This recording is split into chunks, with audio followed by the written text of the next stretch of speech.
You click it, I punch that ticket. Now, just 1 second. Now, I don't speak Morse code, but it sounded like that clicker's time was up. Wait a minute. What's this? This looks exactly like the game that challenged then changed my perspective on zombie-themed post-apocalyptic games. Could it be? It's not. It's 50 Cent Bulletproof. Well, I'm sure The Last of Us is here somewhere. Hello, fellow YouTubers. I'm Adrian.exe. In case the intro didn't make it entirely clear, I'm reviewing the remastered version of The Last of Us. What? Okay, you got me. I purchased the digital version of the game. I know I can hear your boos already, but in my defense, it was more convenient. The Last of Us 1, the golden standard for games set in the apocalyptic, action-oriented horror genre, and a series that incentivized me to get a PS4. It's a game that is probably universally held as one of the greatest games in modern gaming history. That's right, I won't be comparing it to classics like prehistoric tennis, better known as Pong, or anything less than 64 bits. It's a game that poses questions like, could a person hold on to some form of ethics in a lawless society? What mentality should one adapt in a post-apocalyptic world to remain sane and survive? Is survival worth trading in your humanity? In The Last of Us, you play as Ellie and Joel, two protagonists that are fated to walk throughout a fire-stricken version of Earth in hopes of surviving and establishing a normal life. I'm sure this game has never been more relatable. For the most part, you play as Joel, an old man Logan type of character that is long past his days of dispositional optimism and onto his days as a pessimistic realist. But after this, I owe you nothing. That's fine. A couple days from now, we'll probably be dead anyway. Good. Unlike other zombie-related games, this game, excluding the DLC, doesn't give you much of a choice in terms of how you play. You take on the role of Joel, and take on his form of ethics. You can choose to take a more peaceful route as you play, but it would be an understatement to say that there is hardly room to be a pacifist. Joel's ruthlessness makes him less personable, in my opinion, but allows the player to identify with him in a unique way. That is to say, the personality traits that Joel displays are traits that players can relate to or identify with. Like the kindness he shows Tess and Ellie, his persistence to succeed, or his ability to absorb bullets like Tony Montana, or... Ah, damn it!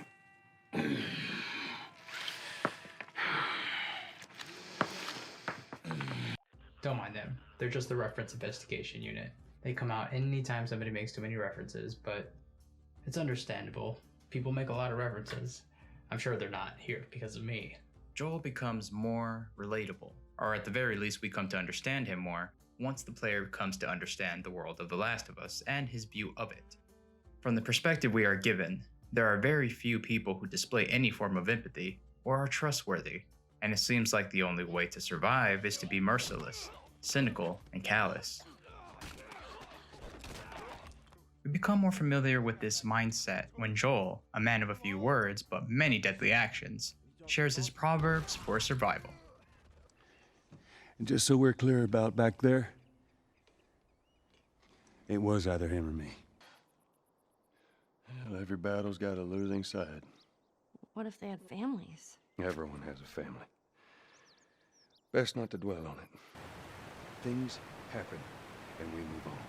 To be more concise, anyone living in his world must do whatever it takes to survive. It's kill or be killed, and allowing yourself to trust anyone is rare. We will delve deeper into the world-building aspect of the game a little later. Just like in The Walking Dead, humanity now adheres to a more potent form of tribalism, with each group having its own unique set of values, which is guided by an instinctual need to survive.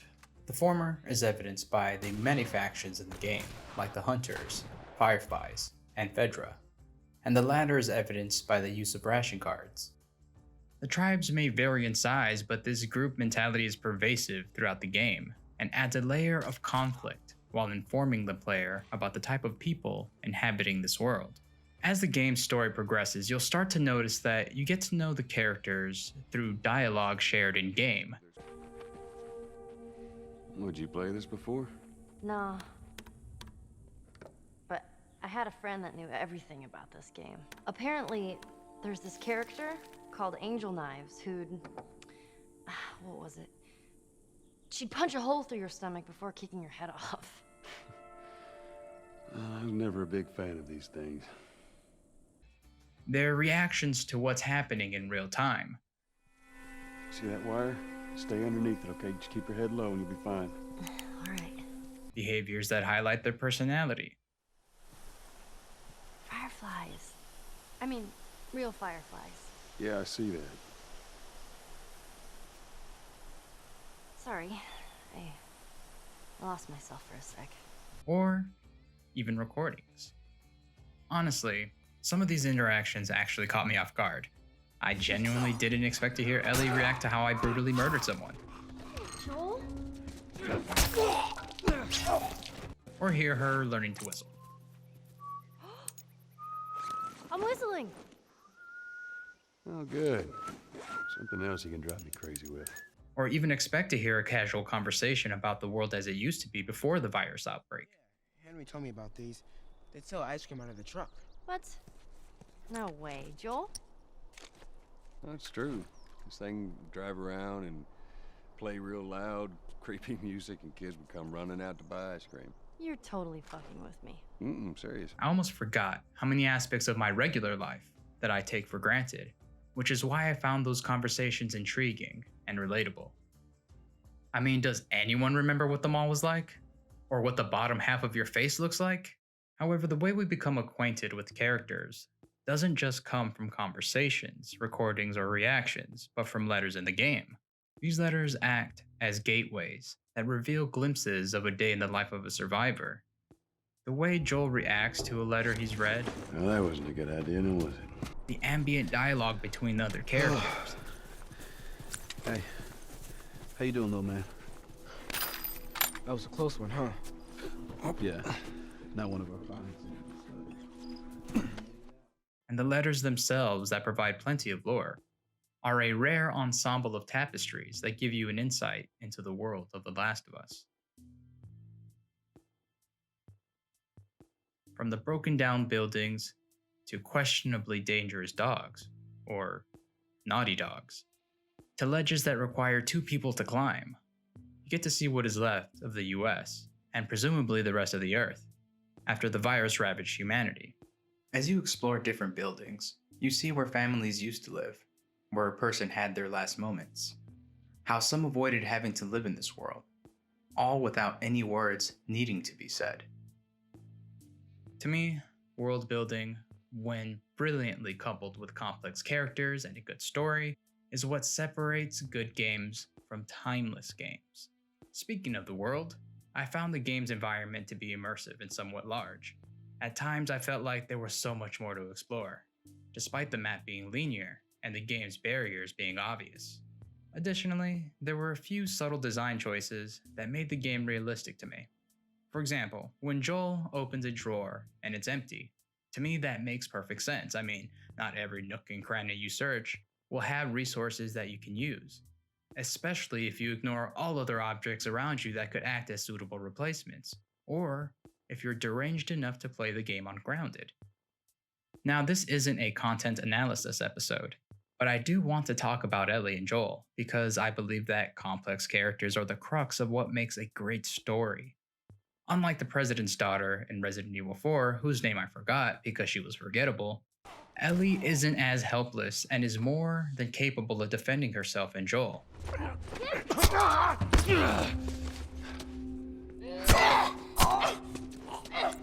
The Last of Us isn't as cinematic as other games, and a major portion of the dialogue takes place in in-game cutscenes, rather than pre-rendered cutscenes. It's subtle features like these that make this game worthwhile to play, because you never know when you might be part of the action. Of course, this applies to a person's first playthrough. Side characters were also memorable, and stakes were always high because all it takes is one mistake to die, or get infected. I also found the psychology used in the story to be profound. It really emphasized the impact of traumatic experiences and lets you see firsthand how it may affect a person's behavior. Gameplay in The Last of Us 1 includes, but isn't limited to, sneaking, choking, shooting, crafting, taking supplements, and reaching into the convenient pocket dimension that is Joel's backpack. For the most part, the gameplay was enjoyable and challenging. However, masterpieces don't exist without flaws. There are times where stealth mechanics are a bit dysfunctional. At times, I couldn't really tell if an enemy could spot me,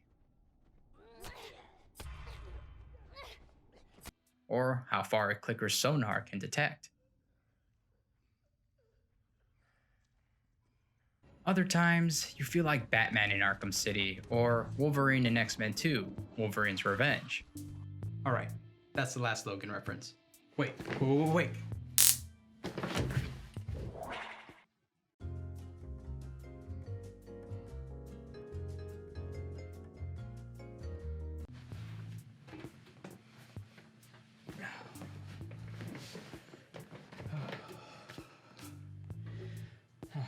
Nothing like a few joules of electricity to get the heart going.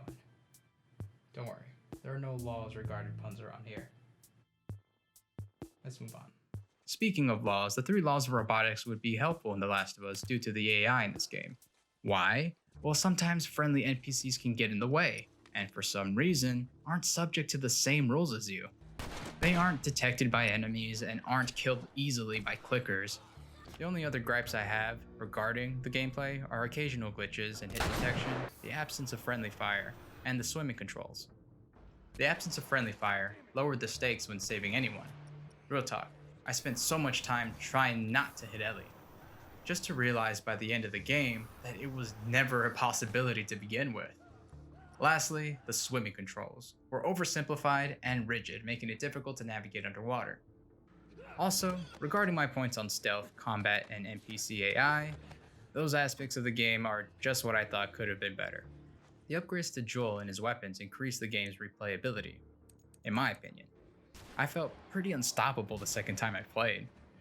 The bosses were also interesting. From the bloaters to David, each presented a unique challenge that required the player to rely on the skills they refined during their countless battles with zombies and humans. Alright, here's my opinion on the story, and the spoilers that accompany it. As stated earlier, the story is great, if you discount the zombie tropes. That being said, what I really liked about the story is Joel's character development. He went from only valuing the lives of those he cared about first, to opening up and showing that he cared for others as well.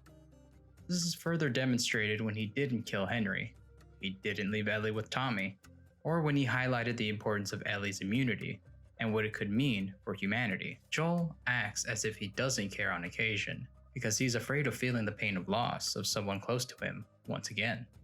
Accompanying Ellie to the University of Colorado and expressing his fears to her indicates that he's willing to be vulnerable, demonstrates that he cares, and that he wasn't trying to rid himself of her at the first opportunity available. By the end, he isn't afraid of showing attachment. Although Joel denies humanity the opportunity to obtain a vaccine in the end, because at least in my opinion he feels that they aren't worth saving, there are still positive life changes that he's made, as mentioned earlier. An additional example would be his decision to live at Tommy's settlement with Ellie, which is a community that is trying to build a better future. That's not to say that Joel completely changed. His emotional reasoning caused him to believe that he had no other choice but to save Ellie, then lied to her regarding what happened at the hospital with the fireflies. The attempted carjacking scene exemplifies the realism of the game, but also highlights the foresight Joel possesses from his past experiences. His experiences with Bill and others more than likely reinforce the mentality that people are selfish, act for their own self-interest, and to survive, you must always remain vigilant and self-dependent. Joel's form of ethics allows him to act immorally, but enables him to protect himself and those he cares about, even if it exposes them to traumatic life-changing experiences. This is evidenced by his conversation with Tommy. This is how you gonna repay me, huh? Repay you. For all those goddamn years I took care of us. Took care. That's what you call it? I got nothing but nightmares from those years. You survived because of me! Ellie is an interesting character as well, although temperamental and impulsive at times. She is like Joel's polar opposite in terms of personality, because she is more open emotionally, still willing to trust people, and is much more of a joker than Joel, at least in this universe. She is afraid of ending up alone, possibly scorpions and death. I mean, who could blame her? Scorpions are terrifying. She adopts an optimistic, humorous attitude, possibly because death looms too closely in a world plagued by infected and dangerous humans. When Joel first meets her, she still has hope that she may be able to help put an end to the virus and save what remains of humanity. She is thankfully unable to fulfill her intended fate as a martyr because of Joel's unwillingness to lose a person he probably sees as his daughter. Which brings us to the ending. By the way, did anyone else see the fingers Ellie grabs during her conversation with Joel? I wonder if that gesture foreshadows anything. Anyway, I thought it was a perfect ending to set up a sequel, because at that point, we don't really know what's going to happen next. But we can sense that the lie Joel told Ellie will be a point of contention between them. In the end, the player is left speculating if Joel acted selfishly, or if he genuinely believes that his choice to save her is what is best for her, and how will Ellie react when she finds out the truth? Considering everything I mentioned in this review, I'd give this game 4.7 Firefly Pendants out of 5 in the action, adventure, and survival horror genre. Well, I guess that pretty much covers the series of The Last of Us. Join me next time when I review... Still got it. Thanks for watching another one of my game reviews. If you like this type of content and want to see more, feel free to like, subscribe, and comment. And don't forget to hit that notification bell, as if it had David's face imprinted on it.